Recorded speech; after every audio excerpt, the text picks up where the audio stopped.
Welcome everyone to another edition to As Above, So Below Radio. I'm your host, Martin Hodgson, and it gives me great pleasure to have you tuning in today. When you get a chance, please visit the website holisticadvocate.com and sign up for my free newsletter. Also, take a moment to subscribe and become a member. You'll not only gain access to the commercial-free subscriber-based interviews, but also treat yourself to an assortment of fascinating people worth listening to. Today's guest is Laura Legere. Laura is a holistic practitioner, a massage therapist, as well as a teacher, specializing in the holistic treatment of using and applying therapeutic grade essential oils for emotional release, detoxification, and nutrition since 1996. Laura's mission is to help people realign their lives. Join me in welcoming Laura as she discusses the holistic benefits of essential oils. First of all, I want to give you a warm welcome to you, Laura, for being on As Above, So Below Radio. Now, for any of the listeners out there, can you give us a brief introduction on your background and what got you started on your path towards being a holistic practitioner, if I can use that term, and teaching others in using essential oils? Yes. Hi, Martin. Thank you for having me on. Thank you for being here. Yeah. So my name is Laura Legere, and I'm the author of the book It's Not Weird Anymore, An Extraordinary True Tale, which gives you more detail about what you just asked me, but in brief, I actually have had a very adventurous life. I did blue-collar work for 20 years. I spliced high-voltage cable. I worked on tugboats as a deckhand. I did commercial fishing, and I did a lot of labor work. And my dad had been battling cancer for 12 years, and the last time he got a tumor, they just didn't know what else to do, and I wanted to help him learn how to do or try holistic methods. So I'm from Virginia originally, and that's where my parents still lived. And so I had him come out to Seattle, where I live, and we started doing oxygen therapy. And I didn't know, actually back then, that was in like 93, 94, and essential oils really weren't known really back then.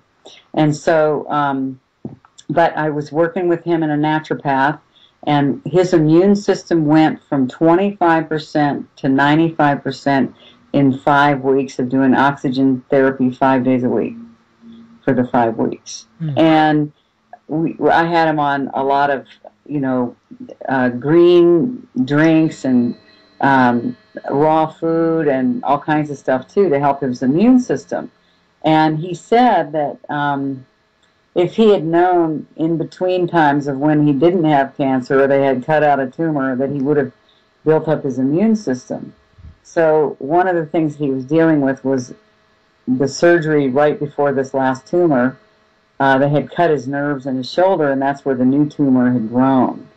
So he was in so much pain that when he went back to Virginia, they put him on morphine, and it brought his immune system down, but not to the point, anyway, right away to back down to 25%. But anyway, what I did was I learned, he still passed anyway, but he was totally taken care of. Like he wasn't left in the hospital. The hospice, when he was in hospice, they came to the house. He was really well loved at the end, and he knew it. So that was really, it felt like I didn't miss anything, but that started me on the path of really being interested in holistic medicine and wondering why all these people were sick and, what was the cause of it. So I actually, at the time I was dealing with my dad, I was getting my massage license and getting ready to quit City Light from splicing high voltage cable, and dealing with my dad just gave me the guts to really quit that job and start my own practice. And in that time, I started dabbling in essential oils and never really thought they did anything because I didn't notice anything and didn't even know what they were supposed to do. So anyway, I went to this an initiation. It was a Tibetan Lama that was initiating all these ministers in the ceremony. And she had frankincense, and she was anointing everybody with frankincense, and it was incredible. I was having this major euphoric experience, and I asked her, I said, so where did you get that frankincense? And she said, China. And I said, well, where can I get it? And she just shrugged her shoulders. And so I was like, well, that's what frankincense smells like. So I just went to the regular store and bought a bottle of frankincense without smelling it. Mm-hmm. And man, when I got home, it just stunk. It was awful. So I gave up at that point. I took all my oils and just poured them all out, said forget it. Right. And then a friend of mine that's influenced a lot of my massage work came to visit me, and she said, I want you to try these oils. And so she put me down on the living room floor and gave me an essential oil treatment with Young Living essential oils, and I had that euphoric feeling again. And I went, okay, that's what they're supposed to do, which is, at the time, I didn't know it, but they raise your frequency.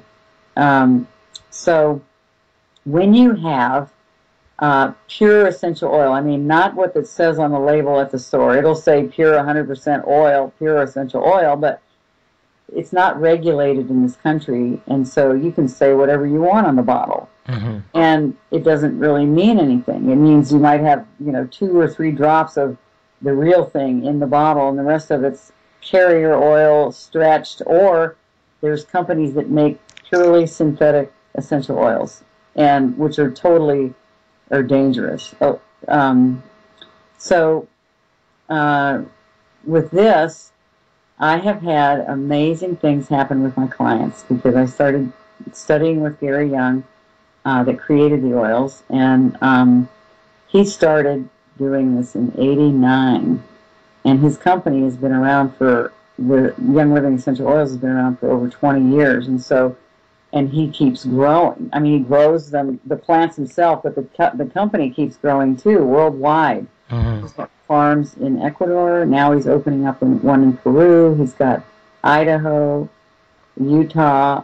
He had to sell the one in France because they were having such a drought that France is not able to really harvest much as lavender, although, here's what's interesting, this is a few years ago, France exported 100 times more lavender oil than they actually harvested, so that tells you they're stretching the heck out of it. Yeah. So really, Young Living is the grower, not the broker. They're the original and the leader, and now, even though the FDA isn't in our best interest, they've asked Gary Young to set the standards for essential oils in this country. And so it's interesting that they picked him because they show up to his offices and unexpected all the time, and they tell him to put weird stuff on his labels because whenever there's a synthetic product that's causing harm, they don't want to distinguish the natural organic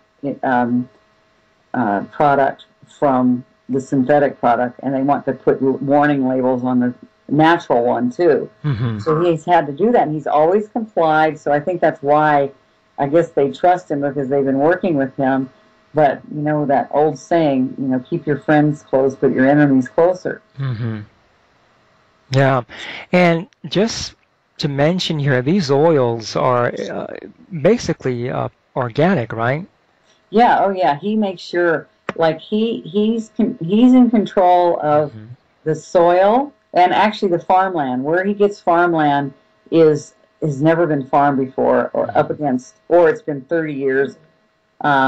And a lot of it's up against national forest. Mm-hmm. And then he has partnership farms around the world that he has inspectors that make sure that they're doing the same protocol mm-hmm. For the quality that he's getting. And he also tests each batch. Like, any batch that comes in, even his own, he'll take a sample and have it tested in 5 different laboratories, and to make sure that it has the chemical and constituents that he knows they're supposed to have. Mm-hmm.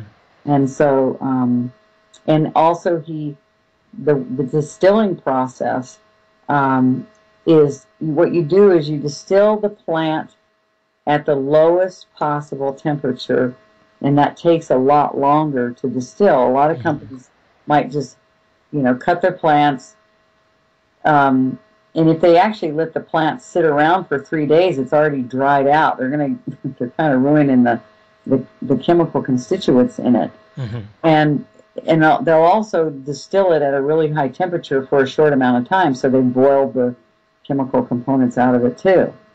And so he makes sure, because I've actually gone and harvested lavender on his farm, one of his farms, and what you do is you go in the field, cut the lavender, and then you put the bales and lay them out flat in front of the distillers on this big flat piece of concrete, and you let it sit there for almost a day, pretty much a day, and what's happening is all the oils are coming to the surface of the plant. And so then you take this thing called a Brix test, and it's this little scope, and you squeeze part of the plant into this scope, and you look to see this number. I forgot how the scale works, but you're looking for a specific number in that scope, which is the ideal time to actually put it in the distiller and start the process. And so they make sure they harvest it at the right time with the moon and the seasons, and also be able to distill it at the perfect time to get the most chemical components out of it. And so I actually got underneath the distiller after they'd done it, and I drained off 2 gallons of lavender oil. Man, was that strong. I detoxed for 2 days. Wow. It was amazing. Mm-hmm. Now, just to mention here, you basically are what, marketing these oils as a distributor? Yeah, I'm a distributor and a trainer and educator. Okay, so I want to go into, you have a story to tell the listeners out here on the broadcast. What pretty much, aside from your father's account and so forth, but you had a personal incident in your life which you have posted pictures before, 2 days before and 2 days after the incident. And this occurred in Mexico, is that correct? Right, yes it did. So yeah. Would you like to share this story? Yeah, and that's actually the beginning of my book too. But okay. Sure. Yeah, so through the years doing, studying with Gary Young and having amazing things happen with my clients, I really learned a lot. I was totally prepared for this accident I had in Mexico. So I was actually on a Young Living cruise, Caribbean cruise, with a bunch of Young Living healers, and there's some really powerful people that are in the company. And this one, I don't know if you've heard of Mary Hardy. Have you ever heard of her? I believe I might have heard the name, but I'm not too familiar with her. Well, she's very, she's been a metaphysical teacer for a really long time, probably 50 years or more. She's very versed in vortexes, crop circles, and the sacred sites and the vortexes. And so she has been doing gridding work and vortex work all over the planet, but she also, imparts it to other people, and that's part of what's in my book too, is how to do this thing called the Holy Grail vortex activation. And so I met with her the last day of the cruise in the morning with my friend Julie, and she said, well, since you're going to take shore leave, go to the ruins, and here's the Holy Grail vortex activation, you might as well do it. And what that does is she said, with the antennas, with HAARP, you're familiar with HAARP? Okay, so HAARP, there has been, I'm saying past tense because most of HAARP doesn't even function very well anymore, but there were 7 HAARP stations around the planet. And then antenna system. It's an antenna system, but also there's other towers, throughout the planet that controls the weather and also keeps people asleep. And she said when you do the Holy Grail vortex activation at these spots, these locations, it actually neutralizes it for that area.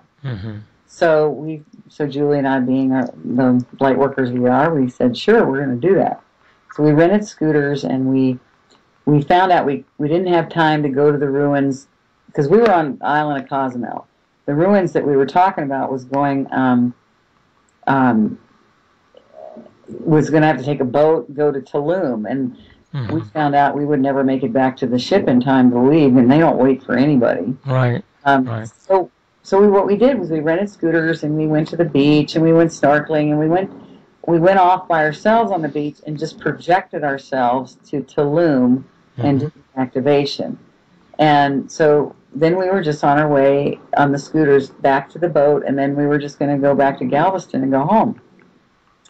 So what was interesting is the first day of the cruise, Julie took this picture of me in our room, and in a digital camera, it was an amazing picture. It showed me looking two directions at once. Looked like a ghost, but you can't have a double exposure on a digital camera. No. That's the only picture I have inside my book. The rest of the pictures are on my website. But anyway, so I was just following her, and it was interesting. I was really paying amazing amount of attention to what I was doing. I just somehow must have sensed something. I was very meticulous about picking out my helmet. We both bought Mexican scooter insurance, which, by the way, doesn't pay for anything. Anyway, so I was following her, and all we were doing was it was all new road, no potholes, no rocks, no traffic, anything. And all I was doing was following her around a slow left turn. And instead of turning, the scooter just went straight into a ditch. I went over the handlebars at 25 miles an hour and plowed my face into a coral rock. And so what I thought happened at that time was I was like, okay, well, I got up and went and felt all the bones in my face moving around. And I said, well, you're going to start bleeding now, and you're probably going to have a headache.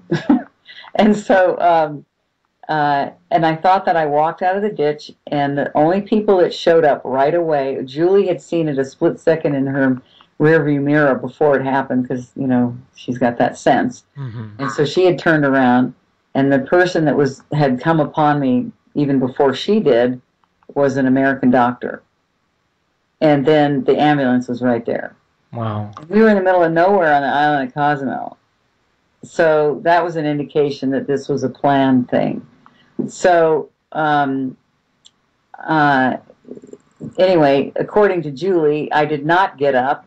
I was walking around in my light body. She said, you didn't get up. And I said, well, when you asked me if I was okay from across the street, did you hear me say no? And she said, yeah, that happened.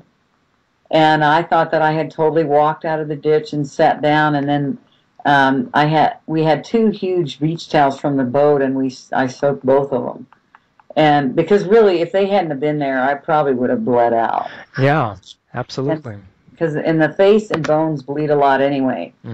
But anyway, so I felt like I had this huge gap in between where I thought my front teeth, I'd probably knocked them out, and it felt like I had shoved my teeth up in the roof of my mouth. Ugh. Anyway, and I broke my nose was half off, my cheekbones were all broken, and my right orbital bone was broken, and so I didn't know everything that was going on, but my friend could see. And so when I leaned over, she had me in the ambulance, and she said she was holding my nose on at that point. And I didn't know that had happened, but I said, because I couldn't hardly talk because my mouth was so messed up, because I had actually broke my upper palate in half. And that's why I had a big gap. But I did not lose any teeth. I didn't have any brain damage. And for 2 days, we didn't know whether I could see out of my right eye, but I could. And so I didn't lose my eyesight, my teeth, or have brain damage, which was amazing. And so, but when I got in the ambulance, both my friend and I, in order to calm the situation down, all we did, we just knew intuitively, we started doing these internal Tibetan chants and just focused on Nam Myoho Renge Kyo, Nam Myoho Renge Kyo. And we didn't discuss that we were doing that. We just automatically went into that mode. And that, because a lot of what happens when we have a traumatic thing like that is we start freaking out and panicking, and that makes the situation worse. It makes your condition worse, everything. And so how you choose to deal with your situation, how you choose to manage your choices and your situations make it worse or better. So when we got to the hospital, they put me through every x-ray machine, and they said, well, you can't get back on the boat. And I'm like, I have never lost consciousness, and I could always answer their questions, but I was going, well, how am I supposed to get all my stuff off the boat? Right. And they said that my friend was going to the boat, and she said she got on there, and she had 5 minutes to pack both our bags. Wow. And she had 14 people in our stateroom, and they just threw everything in our suitcase. And she said, I just pulled the suitcases off the ramp, and the boat was gone. Wow. I know. So when we got back, when she got back to the hospital, there was these 3 guys from the scooter company that wanted their deductible. They wanted because I had bought the scooter insurance, so I had to pay them the deductible, which was like $400, and she didn't have any money on her, and it was the end of our trip. So for some reason I had brought this extra cash. So finally, so I was having my nose sewed on at the time they were doing this with her, and she couldn't get a hold. She couldn't talk to me. Right. So this went on for 2.5 hours of the surgery, and finally when they did that, I sat up and I could talk, and I looked a little bit better because I had a nose. And it was packed, too, so that I couldn't breathe out of it. But she was telling me they were bothering. I said, oh, I know where it is. I said, here's the cash. Just give it to them, and they were happy and left.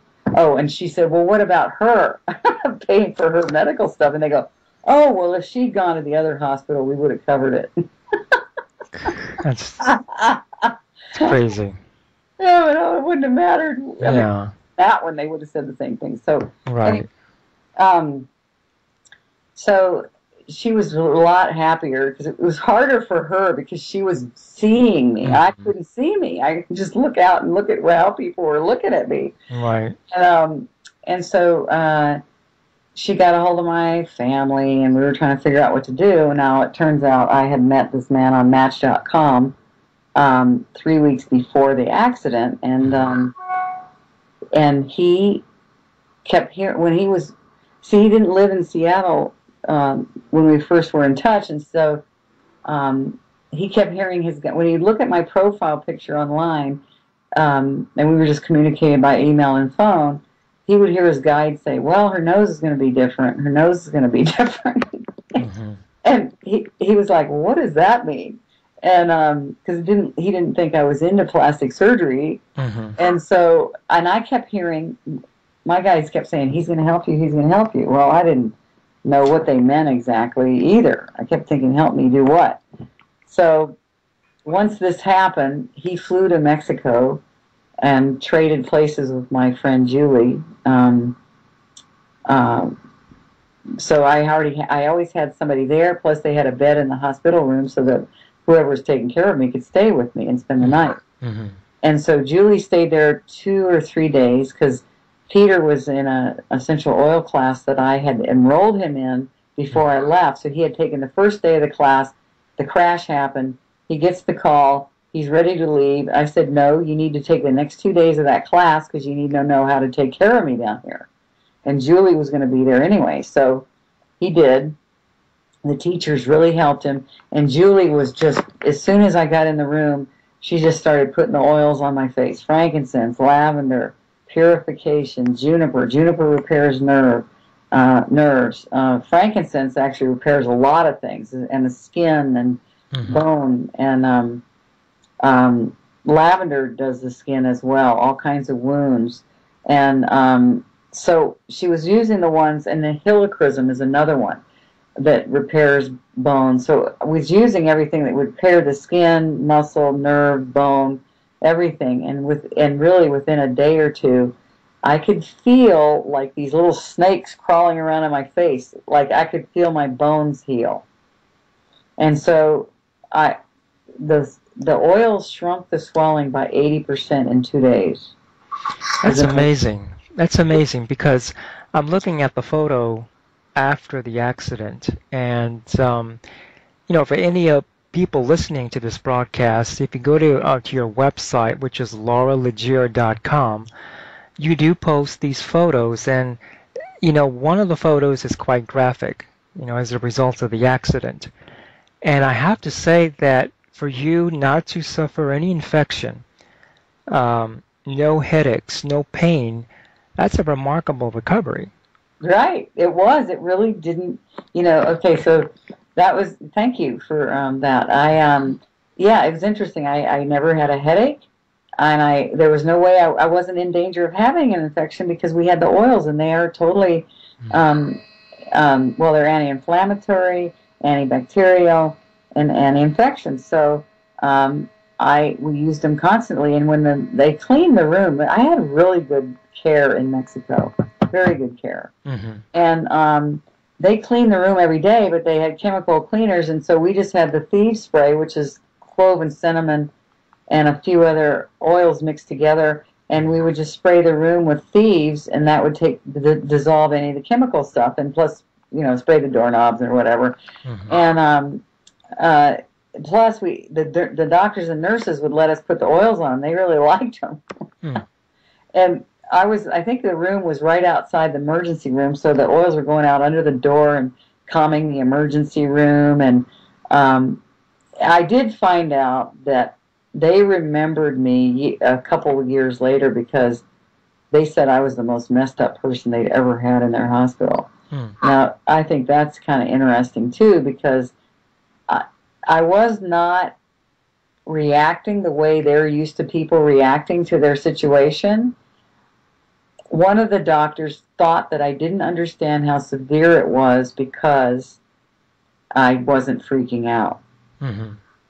And that the reason I wasn't freaking out was because I done a lot of personal work on myself, and I am very aware of how you choose to react to your situation or circumstances or choices, makes it worse or better. So I was just like, next, this is what we're doing. I couldn't have been with a better healer.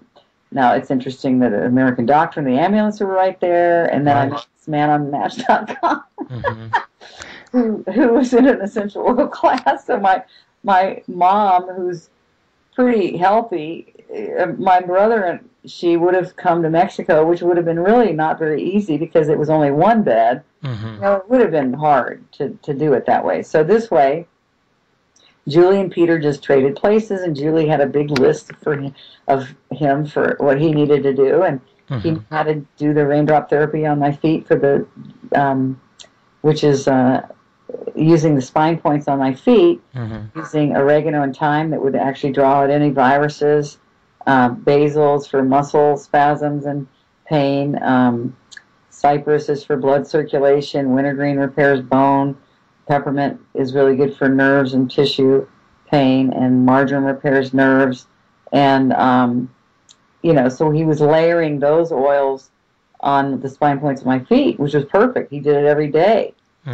And, so I was not really, to me, I was recovering very fast. Now, I did find out later on because, I've never had any dramatic experience in the hospital, but I have found out afterwards, one of the things that they have to wait for is the swelling to go down before they can even do the surgery. Right. So so they sewed my nose on right away the first day I was there. The second day, my family was freaked out about having surgery in another country and trying to figure out to fly me out of there, which would have been $50,000, and I still wouldn't have been fixed. And so I was, because it sounded so bad, they didn't think I was coherent enough to make my own decisions. And I just said on the phone, I said, I'm staying here. They're flying in the best plastic surgeon in all of Mexico City, and I am in good hands. I'm staying here. And so the next day, he came in. The surgeon flew in with his own equipment. His anesthesiologist wife. She leaned over the bed and looked at me and said, "Don't worry, my husband will make you look like a movie star." That was so fun. Anyway. Funny. And Julie thought I was going to have all these different surgeries, and he just said no one. And he showed her the plates that he was going to put in my face. He was going to put 7 steel plates and 34 screws in my face. Maybe he didn't know how many screws he was going to put in until he opened me up. Wow. And then Julie asked him, well, how are you going to do it? And I've seen plastic surgery on people's faces on TV, so I know that they do this. They cut across your skull cap, they pull your skin down, and they do the work. Have you heard of that? Yeah, I've seen some footage where they, they do something similar to that. Right. And so he told her that's what he was going to have to do, and she said, you cannot do that to her. And then she didn't want to tell me. I said, I know what they do. And so she went in our room and started focusing that he did not have to do that to me. So when I went into the surgery for 6.5 hours, it was interesting. They were wheeling me out, and his wife was patting me on the arm to wake me up. And it was interesting. The vision I had immediately out of being wheeled out on this cart was I had this beautiful flowered dress on, and I took a huge breath out of my nostrils, which were totally packed. But it was like showing me that I was going to be fine. And then he wheels me out, and she's waiting in the room, and in this other room. It wasn't where we were sleeping, but I guess the recovery room for surgery. I just didn't have my eyes open. I couldn't see what room it was in. But he went over to my friend and said, I didn't do that. I didn't have to do that. I didn't have to cut her. Because she thought I was going to be bald and everything. I wouldn't. Yeah. And he put him all in by going underneath my lips, and the sides of my eyes, not my eye where my eyeball is, but on the sides. He put it all in there. Because we were doing a lot of chanting, and a lot of other people, like an ashram, was chanting for me, and all these people were praying for me. I'm sure it was just divine intervention, and the surgeon's hands were guided. Right. So, because your face was literally broken into different pieces, right? And the picture you see on my website, we didn't start taking pictures until 2 days after the accident. So just before, the nose had already been sewed on, and I hadn't had the 7 steel plates and 34 screws in my face yet. But putting the nose back on made a huge difference. I didn't really want to see myself without that, I guess. So we didn't start doing it until then, although I kind of wish that I had, but it's easier to see. But the swelling was way down in the first picture already. Wow. But so go ahead. Yeah, I was going to mention, it's important for anyone listening that the person who was with you, he was properly trained in applying the essential oils to you, correct? Not everyone can just say, well, let me just grab this essential oil and dab it on, the skin. You have to be properly trained. Am I correct? Well, if you have really good oils, it's not that hard to do that. I mean, you just put oil. If you know which one to use for what, right? You just put them on, and we put them directly on the skin. We didn't dilute any of them. So, to me, it's more about having the right brand that you can trust. Because what's happened with Young Living is other oil companies have taken Young Living's research and protocols, and they're just using Young Living's protocols for theirs, and a lot of people are getting hurt. And it's really not great. So it's very dangerous to do what he's teaching us to do with somebody else's oils. I would say the safest oils besides Young Living are somebody that has a mom and pop farm and they distill them themselves right there. That would be safer to me. Right. Yeah, because anyone can listen to this broadcast and just say, well, gee whiz, I can go to a holistic health food store and buy some essential oils, but they may not necessarily be therapeutic grade, correct? Well, they're not actually. They're not. Let's say 100% pure, which means nothing. Right. It could mean that it's totally synthetic, or that they've been adulterated, which means they've been stretched so much that they're not that effective. Right.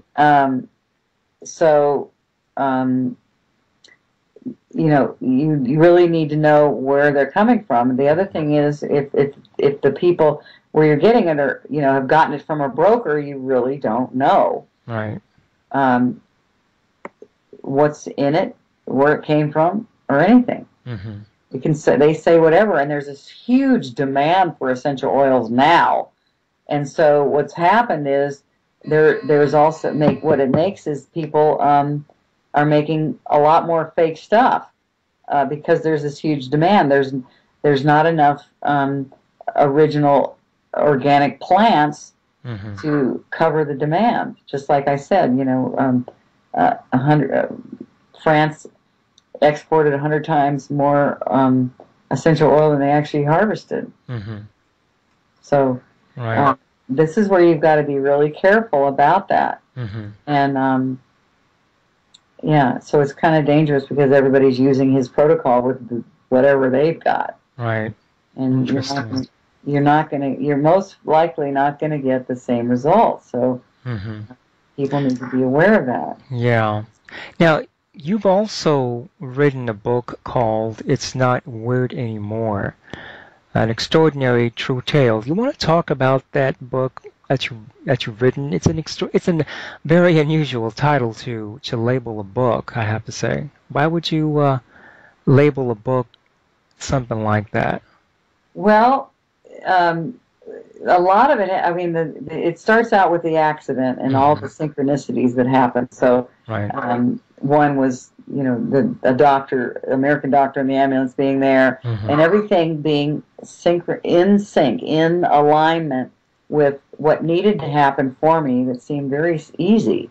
And so what I want to say, too, when I came out of, and this is all in the book, when I came out of the surgery and I was coming out of the anesthesia, I could feel invisible hands working on my jaw. I almost felt like my mouth was so wide open.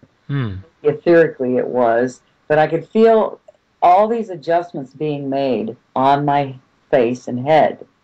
That this was after all the physical people were gone. And I heard my guides come in and they said, "Don't worry, this is going to be a miraculous recovery. It'll be paid for financially. This happened because you need to stay here and finish doing that work you were doing." And so it was like, because I really was trying to figure out, I always try to look for higher meanings of why certain things happen.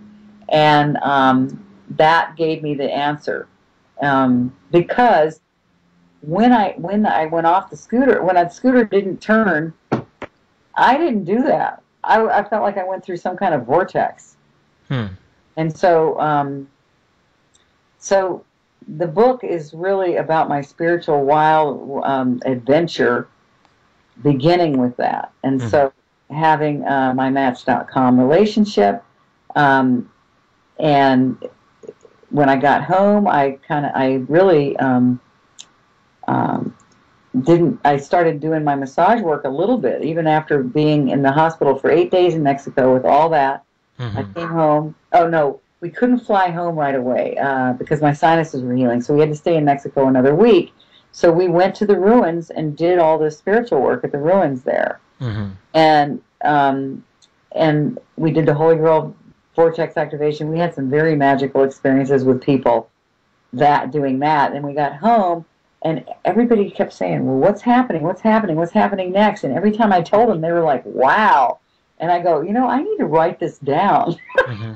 Sounded wild. I've had friends of mine, read the book, and they go, if I didn't know you, I wouldn't even think that was real. And so it just kept going on. And we traveled while I was recovering. Went to Hawaii, went to Italy, went on road trips. We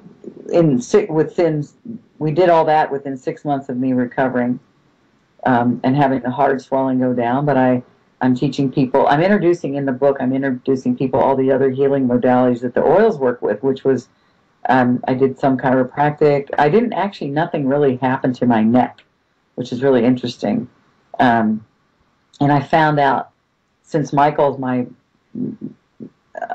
newer boyfriend, Peter and I stayed together for about 3 years, and then we're good friends. And we came together for, that reason, and some other reasons. But Michael and I have been together for 2 years, and so he's been channeling my. Are you familiar with twin flames? I've heard the term, yes. Well, okay, so soulmates are people that you really have to learn lessons and work karmas out with and stuff. But twin flames are eons ago, when we were basically a male and female in the same body. We asked to be created further. We split the male and the female part of ourselves, and that's your twin. And we, as twins, we went off separately in our own journeys to develop our own individual self. Because if we actually just stay together, you wouldn't notice much of a difference. We developed our own character. Now this is, a few billion years ago. Right. And but a lot of us volunteers, which you are one, and probably all the people you interview, we came from other worlds to help planet Earth, because she cried out 6,500,000 years ago.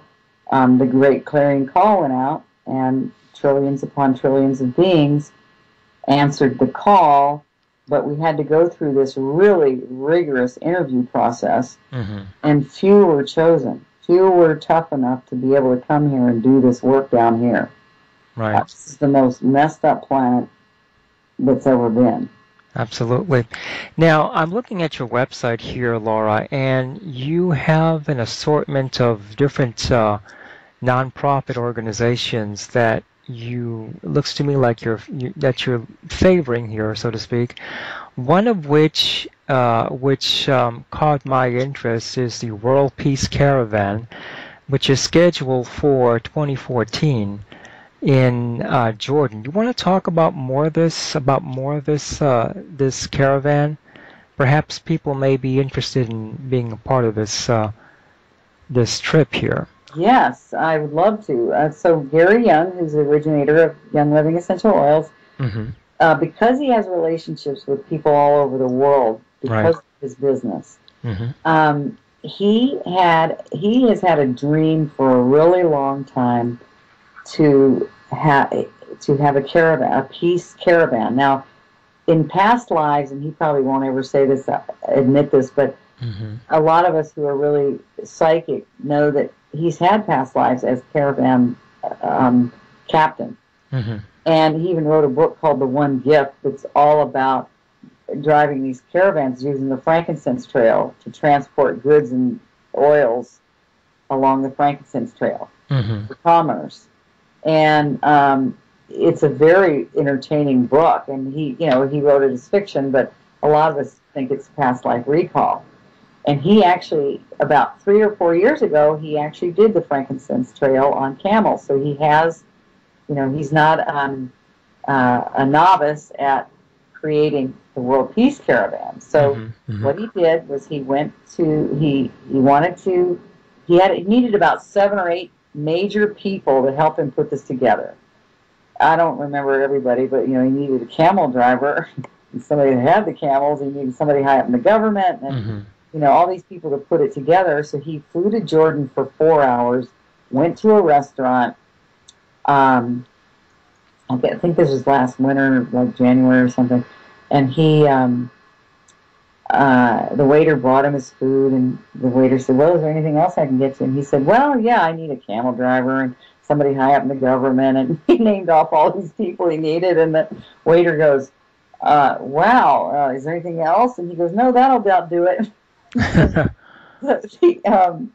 This guy comes up to his table and says, "Are you Dr. Gary Young?" And he said, "Yes." And he said, "Well, I heard you're looking for this person, that person, blah, blah, blah." And he goes, "Well, I happen to be so-and-so. It's high up in the Jordanian government." Mm-hmm. And within 2 hours between those two, they got everybody they needed to put this together. That's awesome. They have 200 camels and donkeys and horses. Mm-hmm. And it's an 18-day trip. It starts out in Petra, Jordan.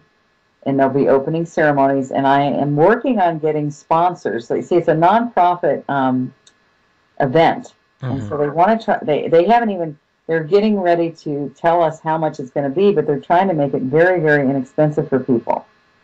And it's the whole trip is 18 days, and we're going to. In the middle of it is going to a 3-day health peace conference in the middle of the desert at an oasis. King Hussein something's health conference center, and then we're going to go the rest of the way to Jerusalem. And you can, they're making it really easy. If people can't go for 18 days, they can choose segments that they want to go on, and they can choose to walk or trade off, walking, riding. Or they can take the bus, which means the bus would go to town and then meet up at the campsite at night, because the bus isn't going to barely crawl like we are. So right. So people that want to be part of it, and they're more physically challenged, or they just would rather have it be more luxurious for them. Then, but I am looking for sponsors. I'm looking for. I know that there is a whole section of incognito, anonymous rich people who are looking for creative ways to support things with their money, and this would be an awesome one. I would love for I would love for anybody that wants to go on the trip for sure. So I'm inviting people to go to. They can go to. They can go to Michael Elajan's, because it has more of the World Peace Caravan on it. MichaelElajan.com, which is his last name is ELLEGION, and you can click on the link for the World Peace Caravan. I have it. I mean, it's on my website, on my nonprofit website, but it's more pronounced on his. I clicked on the link. It's worldpeacecaravan.org. O-R-G. There too, yes. Yeah, and the website gives detailed information about this event. And I think, given the fact that we're seeing so much violence in the world, matter of fact, as we speak, today's Friday the 6th of September. As we speak, President Obama is trying to sway the House to approve invading Syria. And you kind of have to pause and think. Here we are in the 21st century, 2013, and it seems that we haven't gotten our act together, because we're still like children playing in the sandbox. There's so much that the mainstream media is not telling you for a reason with regard to what's happening in Syria. But I'd like to reserve that topic for the second hour here, because aside from being a very interesting storyteller, you're also what you coined a conspiracy optimist. Is that correct? Yes, I am. Mm-hmm. Okay. Yeah, because there's lots of good news that's happening behind the scenes. What Mm-hmm. you're referring to is what the mainstream media is doing and saying. I mean, to get everybody freaked out because the people that have been Mm-hmm. were the powers that were. It's just their desperate last death throes. They've lost. It's the Galactics will not allow World War III, Mm-hmm. and so um, August 22nd, this past August 22nd, Mm-hmm. was a huge, huge, huge event that happened. That I got this email from Catherine May. Do you know who she is? She channels Saint Ye- Germain and Sananda. yes, I've heard of her. Okay, well, she sent this awesome channeling out that Sananda had said that there was a line drawn in the sand on on August 22nd, that all the dark beings that have been manipulating the Earth people, like they're in your field, and they're dark reptilian beings. Mm-hmm. Not all reptilians are negative. Actually, the ones that well, most of the reptilians aren't supporting the ones down here anymore anyway. I think they left in '95. The off-worlders, the off-world support for them was Mm-hmm. gone then, and Mm-hmm. now, and so they've just been manipulating the people who have been in power to do things. And so what happened was, it said August 22nd was a line drawn in the sand, and they'd been given years and years and years to make a choice, but the cutoff date was August. It's like it was kind of like Judgment Day, I suppose. But Mm-hmm. um, so what happened on this?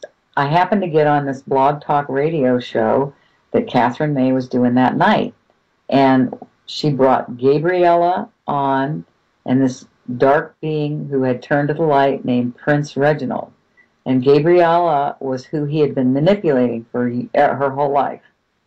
And she came on the show and explained what it was like to have him in her field, because they like to pick people who could do a lot of good work, for one.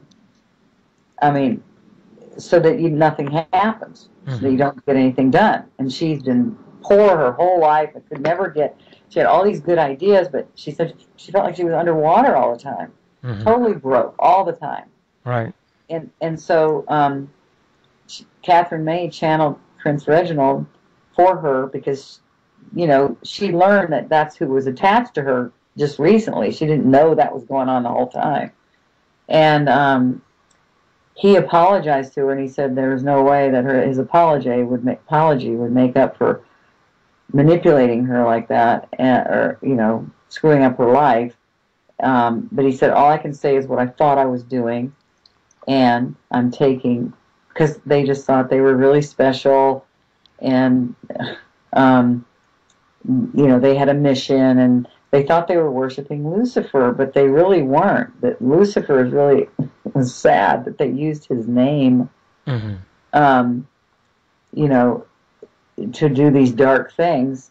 And that's not who they were worshiping either. But they did create this energy, and practically an entity from that energy that they were, the dark energy they were focused on, created. It's like the internet. We're all focused on the internet. The internet is actually a living being now. So to me, when you create that kind of a energy with that kind of dark focus, it creates a living entity. Mm-hmm. And so he said, so basically what he did right then and there is because he was a high up dark being, so he basically was guiding as many of them would choose it to go to the light. And if they chose not to go to the light, then they got dissolved into molecules, that as if they never existed. Mm-hmm. So that happened that night. It was interesting. For 2 days leading up to that, I just had a headache and I couldn't hardly move. I couldn't hardly do a whole lot of stuff. And that's what happens to me sometimes, on occasion, when big things are happening, is that my higher self will put my physical body in stasis, and my higher self is doing all the work on the ships. And been doing this for who knows how long. Right. um, let's see. So now it took about 2.5 hours to do this. So a lot of us were just helping the process. That's what we were doing. It's like Michael and I were laying here, just participating, helping the beings make their choice. Right. So nobody has, even the biggest, people, most famous people that have been trying to do this, don't have a dark being controlling them, but there is the host person who has the habit and doesn't even know how to behave anymore. And I have to say, I really still know in my intuitive self that Obama is not a dark being, but he is surrounded by people who have been doing this kind of crap for so long, and I feel like he's being manipulated, and he's playing both sides because he's around people that are really threatening his family. And so I think the reason he even said Congress, you need to vote on this, because he knew the people would bomb Congress with phone calls and emails telling them not to do it. And so I really feel like very soon we're going to see who Obama really is. Because if you read stuff that he was saying before he was ever elected in the first place, that's the person I know that he is.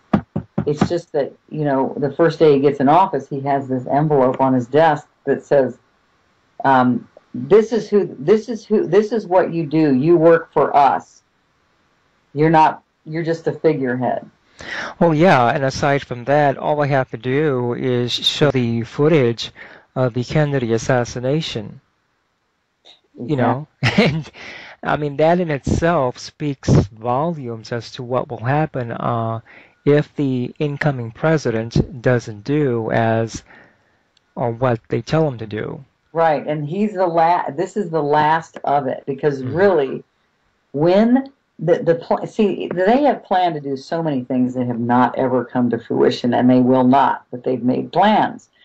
I knew this. I totally felt this when in 2000, when George Bush and Al Gore were going at it, and they just manipulated the thing, and the Supreme Court just basically gave it to George. They called him temporary. They were not planning on having any more even sham election. I mean, that was a sham election. Pretty much most of them are sham elections anyway. But it still gets people with their focus on something. I mean, people's focus still has value, even if it's a sham thing. And so, but they weren't planning on not having any more even sham elections at all after they did that with George Bush. And so all their plans have not happened. And really, Obama was, I was actually working on Ron Paul's campaign. Now, I've actually put that in my book too, because that was what I was focused on him, because he was the only one that was saying it like it was. I was like, he was on national TV and saying, I'd bring the troops home today, Right. And he didn't want to do preemptive war on anybody. He was amazing. I was blown away. Now he has his own, he just started his own TV show, which is kind of neat. Anyway, but I knew somebody like Ron Paul was never going to get in to be president, and I knew he knew that, but he educated so many people anyway. And really, if he didn't do what Obama did or have the background he had, he would have never got in. He wouldn't have got there. Right. Somebody had to get there. I look at him as a whistleblower, like any whistleblower. Like, higher beings agreed to infiltrate these dark families and organizations, and even had to participate in stuff that they would never agree to on their own to do. But in order to stop it, they had to integrate into it, and then they exposed it. I really feel like he's the same kind of thing. And also, when he does whatever he does, it motivates people. Like, I thought when George Bush got appointed as president, I had to go, okay, I don't really want to be really angry and bitter about this. How am I going to look at this in a positive way? And I really thought, well, George Bush is going to motivate people more than Al Gore ever would have. He did. He woke a lot of people up because of how crazy everything was. Mm-hmm. People who were totally asleep and probably preferred to be asleep woke up. And so when Obama does something, it makes the people motivated, and that's the whole point. It's really about us. And so, and he knows we do this. And so I just feel like he volunteered to be blamed for everything. Well, aside from that, we're also learning a lesson, the voters who voted for President Obama. So, in effect, we're creating, or we have created the reality that we're experiencing now with regard to the whole situation with Syria. Now, it's my understanding that, based upon what you told me or in the audience here, is that a line has been drawn in the sand, so to speak. If, in fact, should this country decide to go and attack Syria. Now, when you mention a line has been drawn in the sand, are we talking about what, celestials, extraterrestrials? Yes, absolutely. Okay. Yeah, that is it, because divine creator, divine creation has a decree. We're moving into a higher frequency, and Mother Earth totally deserves this. And their behavior does not, their behavior, that frequency of behavior doesn't match the frequency we're moving to, and you cannot have those behaviors. They just can't exist. That's why they were given years to choose to go to the light. And if they don't, they can't really exist anymore. So that was on August 22nd. So, and also, here's the other thing in a more 3D level is, okay, so I went to see, are you familiar with Scott Mallory? I've heard the name, yes. Well, he has written these awesome articles. And I went to see his presentation in Yale a couple weeks ago. Fantastic. He is tying Saint Germain, the Pope, and the currency reset that's actually getting ready to happen any minute. If it hadn't already happened, I don't know. But see, he starts out with the Vatican. So the Vatican's at the top of the pyramid. All your IRS money goes to the Vatican. Has forever. The Vatican believes, and they've written it in decree, that they own everything and everybody, including your body on this planet. Your birth certificate originates from the Commerce Department, and you are traded on Wall Street every day. Your person is worth a lot of money. And so that means we're all slaves. Right. So the new Pope, on either June or July 1st, he wrote a papal decree saying, we are no longer slaves. The Vatican does not own anything. They stole it anyway. And nobody is immune to prosecution. No priests, no politicians, no military or police or whatever. Nobody is. So that was decreed that would happen on September 1st. So Janet Napolitano resigned. A bunch of people resigned on September 1st because they can be prosecuted now for their war crimes and crimes against humanity. Well, I think that's going to happen anyway. I mean, you have the banksters. But I mean, here's the thing: the top of the pyramid has decreed it, so that means it's all crumbling, and he really is the last pope. So, do you think that? And I'm going to ask you this before I end the first hour here. Do you believe that this pope is being considered as a maverick pope? Because it's also my understanding that he's going to release information buried in the Vatican library. And we're talking about information which is Gosh, stemming back for thousands of years, information stemming from Atlantis and even beforehand. Do you think this is going to be the Pope that's going to open up the vaults to the underground Vatican Library to the people, to the public? Yes, there's 60 miles under there of Mm-hmm. archives. And yes, he's going to be the one that's going to do it. He's being overshadowed by the Ascended Masters. Mm-hmm. And so he is doing it. It's amazing. And so are you familiar with Kevin Annett? No, I haven't heard the name. Okay. He headed up the um, International Tribunal of Crimes of Church and State. His website is ICCTS. Wait, no, I'm not.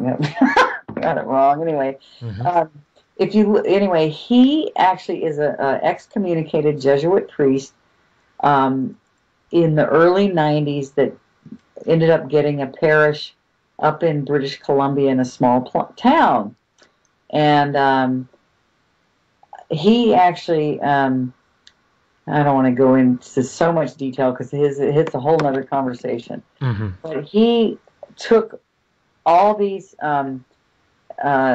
officials to the Hague and tried them for crimes against humanity because what he uncovered is all the native kids that they killed and stole the natives' property from the Queen and the Prince Philip and the President of Canada and the Pope. That's the Pope Ratzinger. Mm-hmm. All those people were supposed to turn themselves in March 4th, and of course they didn't. So now you can print up a citizen's arrest papers off of Kevin Annett's website, and all Catholic property belongs to the people and not the church. And so people have been putting leaflets out in front of the Catholic churches saying this is ours, not theirs, because all their properties can be confiscated now. Mm-hmm. So I would say that this Pope is helping that along, although there is a arrest warrant for him too because of stuff that happened in South America. But according to my other half from the ships, Lord Ariel, he said that Kevin Annett and this Pope are going to actually meet and work together. Okay. But Kevin Annett, you could get him on the show. He is amazing. Yeah, I'll have to bookmark his website for further research. It's International Tribunal, so IT of Church and State. Why am I? Crime. Okay, International Crimes of Church and State. So ICCS.com, something like that. Okay. And you'll be amazed by his stuff.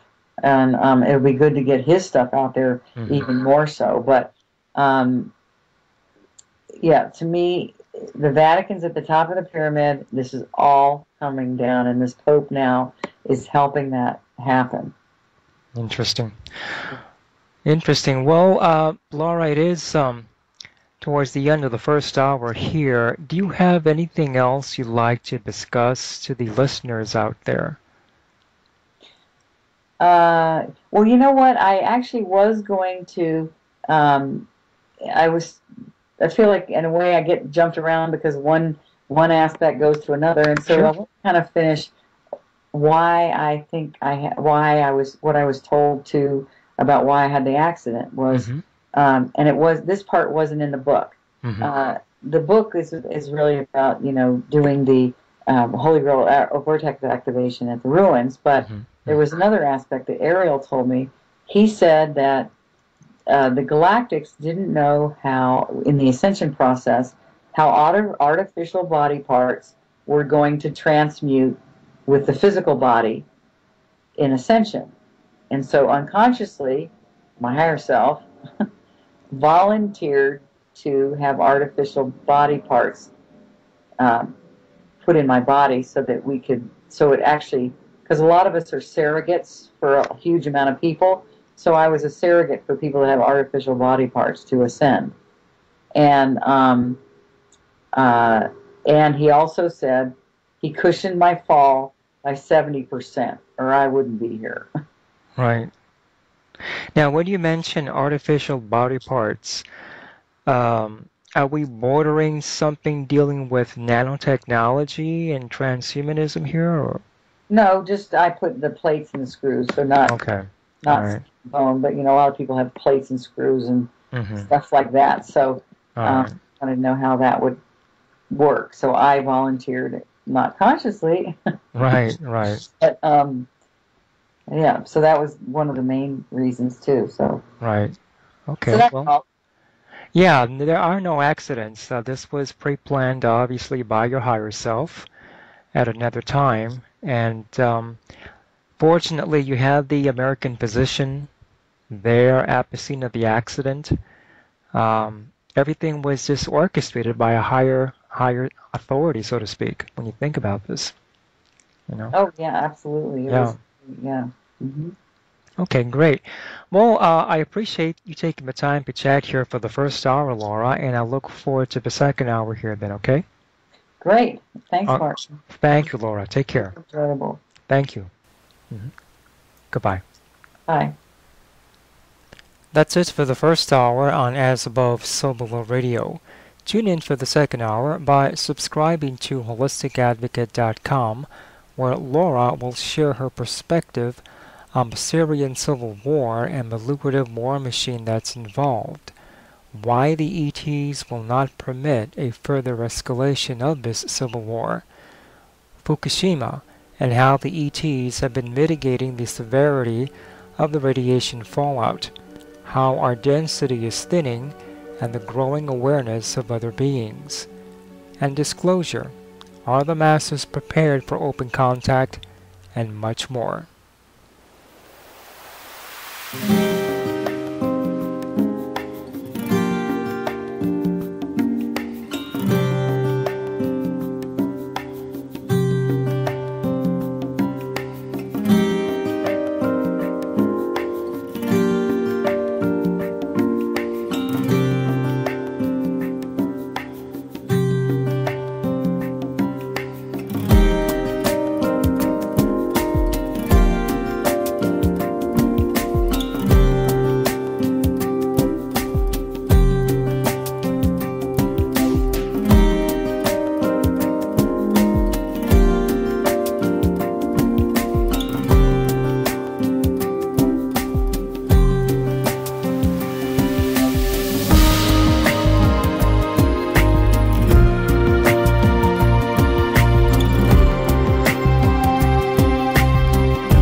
listening to As Above, So Below Radio.